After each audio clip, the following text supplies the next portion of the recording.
Հրապարակ թերթը գրում է. Ներկուսակցական ընտրություններից հետո ՔՊ-ում սկսվել են բազարները, բանն այն է, որ Փաշինյանը չի կարողացել անգամ ներկուսակցական կեղծիքներն ու ուղղորդումները կանխել ու ընտրություններից հետո ոմանց ստացած ձայներն այնքան կասկածելի են եղել, որ ստիպված վարչությունում քննարկել են նրանց հարցը, հրահանգ է իջեցվել ոչ մի արտահոսք չլինի, որ չխայտառակվեն։ Առաջին 50-յակում տեղ զբաղեցրածներից նախկին պատգամավոր ՔՊ վերահսկող հանձնաժողովի նախկին անդամ Կարեն Գրիգորյանի մասով կասկածներ են եղել, որ նրա 336 ձայնը 38-րդ արդյունքը ազնիվ քվեարկությամբ չէ ձեռք բերվել, որ նա զանգահարել է տարբեր պատվիրակների ու խնդրել, որ իր օգտին քվեարկեն, ինչն արգելված էր առաջին փուլում, ուստի որոշել են նրան հանել 50-ի ցանկից։ Նա ուրախ ավտոբուսի ուղևորների մեջ էլ չէր։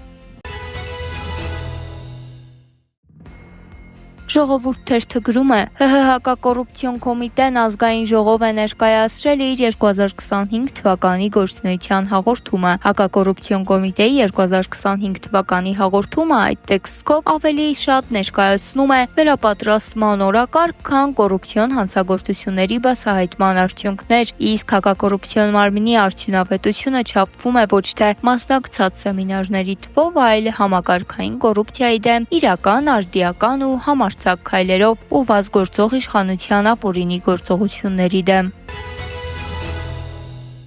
Հրապարակ թերթը գրում է. Եկեղեցու դեմ Նիկոլ Փաշինյանի սկսած արշավը ժամանակավորապես սառեցնելը դեպրեսիայի մեջ է գցել տիրադավներից ոմանց, այն առումով, որ ստեղծված անհարմար օդից կախված իրավիճակն անորոշ ձգվելու է առանց հանգուցալուծման։ Մեզ պատմեցին, որ Վայոց ձորի Տեր Աբրահամ arczepiskopos Մկրտչյանը խորընկճախտի մեջ է, չի կողնորոշվում, ինչ անել, գրեթե նույն վիճակում է Արցախի թեմի առաջնորդը։ Եթե փորձեն անառակ որդու պես վերադառնալ վեհափառի գիրկը, կհայտնվեն իշխանական գիլյոտինի տակ, իսկ այս անարգված ամոթալի կարգավիճակում չեն կարողանում ազատ շփվել մարդկանց հետ, թեմի առաջնորդի գործառույթներն իրականացնել։ Մտերիմները խորհուրդ են տվել ժամանակավորապես Հայաստանից մեկնել, ապրել արտերկրում, մինչև իրավիճակը որոշակի անա, սակայն Տեր Աբրահամը շատ բիզնեսներ ունի, որոնք պետք է կառավարել, նա նաև անձամբ է հետևում որոշ հասարակական նախաձեռնությունների ընթացքին։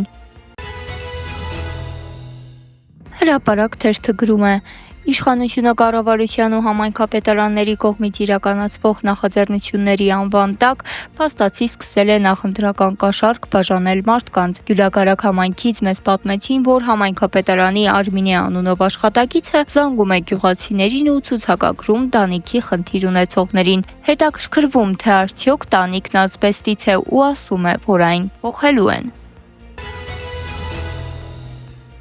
Ժողովուրդ թերթը գրում է. Մինչ իշխանական պատգամավորները ԱԺ հայտարարում էին, թե նախկին նախարարը թալանել է, դատարանը դեռ պետք է պարզի 26 անշարժ գույքից որը ումն է, ըստ այդմ արձանագրի թալանի մասշտաբները։ Ժողովուրդ օրաթերթի բացառիկ տեղեկություններով կգնահքին նախարար Լևոն Մկրտչյանն ու նրա եղբայրը գործարար Վահագն Մկրտչյանը տարիներ շարունակ լարված հարաբերությունների մեջ են եւ անգամ չեն շփվում միմյանց հետ։ Այդ ֆոնին խիստ ուշագրավ է, որ գլխավոր դատախազության ներկայացրած հայցում խոսքը գնում է Լևոն Մկրտչյանի եւ նրան փոխկապակցված անձանցից ինչ-որ գույքեր բռնագանձելու մասին, ներառելով լայնածավալ գույք։ Լևոն Մկրտչյանը հայտարարել է, իրավասու մարմինն անգամ չի կողմնորոշվել իրենից կոնկրետ ինչ է պահանջում։